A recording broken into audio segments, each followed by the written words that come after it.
네, 2학년 여러분, 이번부터는요, 지난 시간에 했던 영상, 원효대사 해골물 해초천축국 그 얘기부터 좀 시작할게요.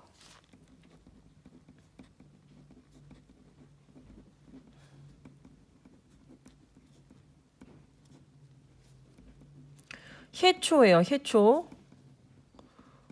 근데 원효대사 이야기 하기 전에 해초 이야기부터 먼저 해볼 건데요. 선생님 좀 전에 실수로 해초라고 썼어요. 이름이 많이 헷갈리죠? 해초, 원효, 둘 다 스님이에요. 이제 신라가 통일을 한 이후에 나라의 사람들이 대부분 불교라는 종교에 의지를 해요. 우리나라 사람들도 현재까지 가장 많이 믿는 종교가 불교거든요. 이 불교는요, 우리나라 사람들의 역사와 삶에 뗄래야 뗄 수 없어요. 왜 그러냐면, 이거 종교로 믿는 것도 있지만, 미신으로 믿기도 하고, 토속 신앙으로 믿기도 하고, 생활 속에서 그냥 믿기도 하고, 정치 원리로 이게 작동하기도 해요. 그러니까 그냥 단순히 종교라고 보기에는 너무나도 거대한 어떤 정신적인 의지가 되는 정신적 피난처, 도피처, 의지처 이런 것들이에요. 여러분들 해초라는 스님은 어떤 사람이었냐면 이때 불교가 이제 막 퍼져나가면서 사람들이 이걸 삼국 내에서 배우는 게 답답해요. 그러니까 자꾸자꾸 중국으로 유학을 가는 스님들이 생겨나요. 중국은 가까우니까요. 배도 타고. 근데 알다시피 여러분 중국이 가까워요? 인도가 가까워요? 중국이 가깝죠? 근데 불교는 인도에서 시작됐잖아요. 인도까지 유학 간 사람은 거의 없었어요. 근데 그걸 우리 해초 스님이 해냅니다. 인도로 유학 간 사람이 바로 해초 스님이에요. 근데 이 스님이 인도 유학 갔다는 거 우리가 어떻게 아느냐? 이 스님이 책을 썼어요.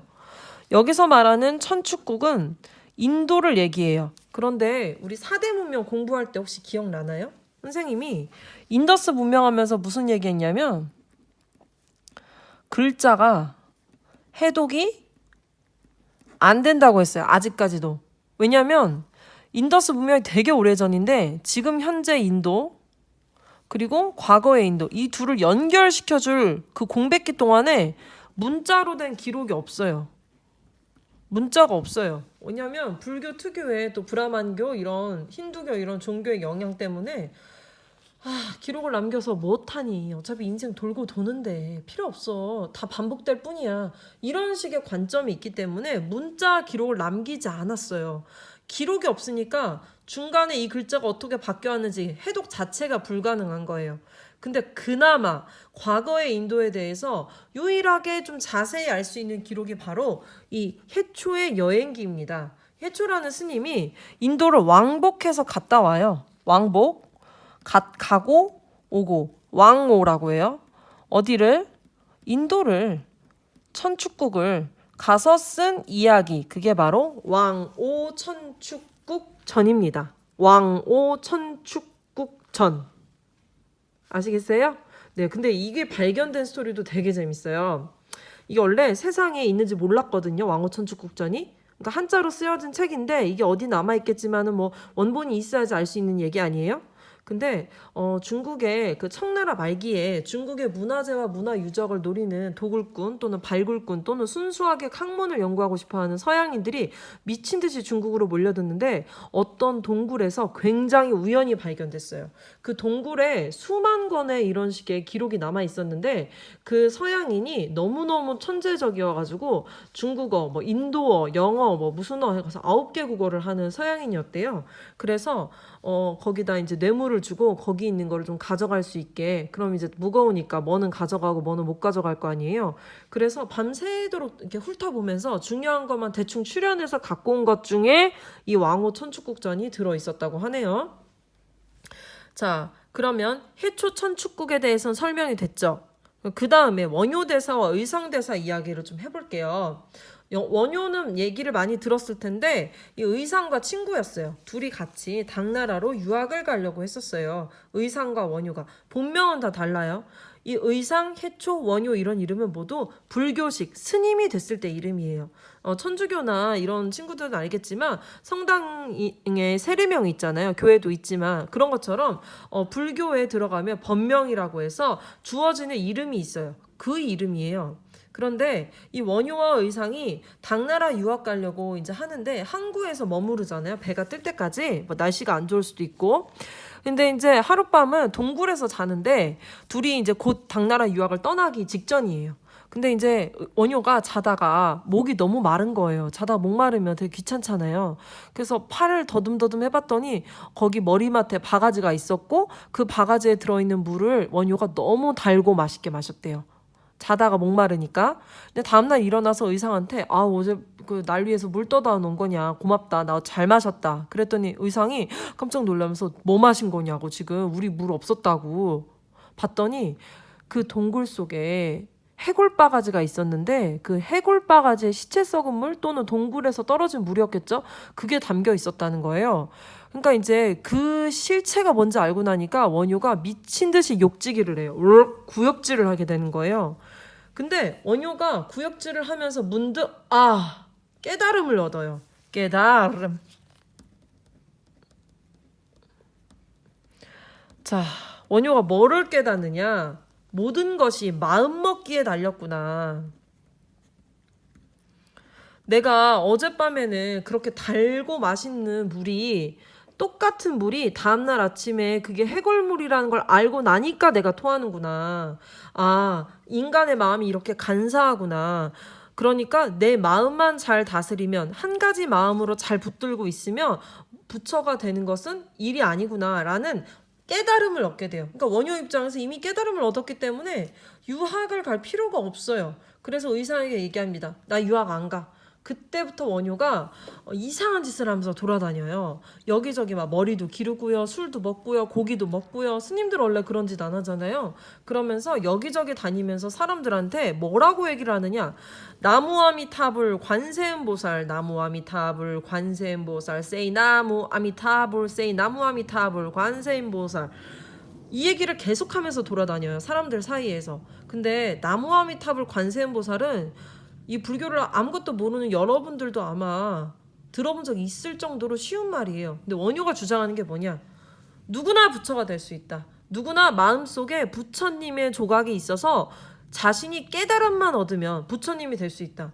누구나 어려운 불교 용어나 불교 경전 몰라도 옴마니 무자무니 사떼야 사바하 옴살바 무자무니 사떼야 사바 이런 거 몰라도 나무아미타불 관세음 보살만 읊으면 누구나 부처가 될 수 있다 라고 얘기했어요. 그럼 여러분들이 이걸 들었을 때 이게 어려워 보여요? 쉬워 보여요? 쉬워 보이죠? 쉬워 보이니까 글자를 하나도 모르는 백성들 마음에도 이게 와닿는 거예요. 그래서 불교를 귀족들만 믿는 게 아니라 일반 백성들까지도, 가난한 백성, 부자 백성, 중간 백성도 다 믿을 수 있도록 불교를 대유행을 시켜요. 대중화를 시켜버려요, 그냥. 그러니까 원효의 업적이 대단하죠. 근데 이제 원효가 하도 유명하니까 왕이 원효를 궁궐로 불러들였어요. 그래서 원효한테 책도 쓰시고요. 좀 저희를 위해서 좋은 말 좀 해주세요, 스님. 저희 신라 왕실을 잘 돌봐주세요. 그랬어요. 그래서 원효가 그 왕실에 머무르는데 하필 남편이 죽고 과부가 돼서 와있던 그 왕의 딸 요석공주랑 눈이 맞은 거예요. 그래서 이제 요석공주랑 눈이 맞아가지고 메이크 러브 했어요. 그랬는데 원효는 어차피 이제 떠돌아다니는 사람이니까 떠나버려요. 근데 이제 요석공주가 임신을 했네요. 그래서 아기를 낳아요. 그게 바로 설총입니다. 설총도 들어봤어요, 여러분? 이두라고 하는 문자를 만들었는데 한글과는 좀 달라요. 이두는 한자를, 우리나라 말을 쉽게 표기하는데 기호를 좀 이렇게 사용한 거예요. 한자를. 좀 어렵죠? 네. 어쨌든 한글과는 다른 거예요. 새롭게 문자를 발명했다기보다 기존의 한자를 사용해서 우리나라 말을 좀 쉽게 표기하는 그 이두 문자를 개발한 게 설총이에요. 굉장히 똑똑한 사람입니다. 근데 이제 신라 골품제 때문에 어머니는 진골이나 성골이었어도 아버지가 육두품 출신이기 때문에 설총도 육두품이 되는 거예요. 자, 원효의 업적 중에 가장 위대한 업적은 바로 화쟁사상이라는 건데, 그 당시 불교가 뭐 A 불교, B 불교, C 불교, D 불교 이렇게 종파가 여러 가지가 있었어요. 근데 그거를 하나로 합해서 싸우지 말고 이렇게 잘 어울려 나가자라는 화쟁사상을 주장한 것도 원효입니다. 업적이 정말 대단해요. 그리고 일단 책을 많이 썼어요. 그래서 원효에 대해서 남아있는 이야기가 많다고 합니다.